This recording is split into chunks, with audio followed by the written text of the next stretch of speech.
দেশের পোশাক মালিকদের সংগঠন বিজিএমইএ এর 2025-27 মেয়াদের নির্বাচনে সংখ্যাগরিষ্ঠতা পেয়েছে নির্বাচন কেন্দ্রিক জোট ফোরাম। ঢাকায় 26টি পরিচালক পদের মধ্যে 25টিতে জয়ী হয়েছেন ফোরামের প্রার্থীরা, আর চট্টগ্রামে 9টি পরিচালক পদের মধ্যে ফোরাম থেকে জয়ী হয়েছেন 6 জন। জয়ী 35 জনের 31 জনই ফোরামের। সম্মিলিত পরিষদ থেকে জিতেছেন মাত্র 4 জন। এবার ফোরাম সংখ্যাগরিষ্ঠতা পাওয়ায় বিজিএমইএ এর পরবর্তী সভাপতি হতে যাচ্ছেন ফোরামের প্যানেল লিডার রাইজিং ফ্যাশনস লিমিটেডের ব্যবস্থাপনা পরিচালক মাহমুদ হাসান খান বাবু।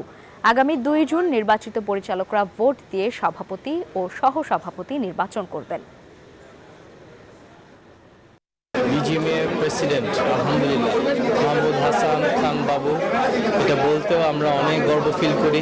আমরা সবাইকে নিয়ে একসাথে কাজ করতে চাই, কারণ হচ্ছে এন্ড অফ দ্য ডে এটা হলো মেম্বারসদের সংগঠন এবং এটার সাথে দেশের অর্থনীতি জড়িত, কারণ আপনারা সবাই জানেন পোশাক শিল্প হচ্ছে life line of the economy. সুতরাং এখানে আমরা যদি একসাথে কাজ করি আমরা ভালো করব, দেশের ইকোনমি ভালো হবে এবং দেশ এগিয়ে যাবে। সুতরাং আমরা সব সময় একসাথে কাজ করতে চাই।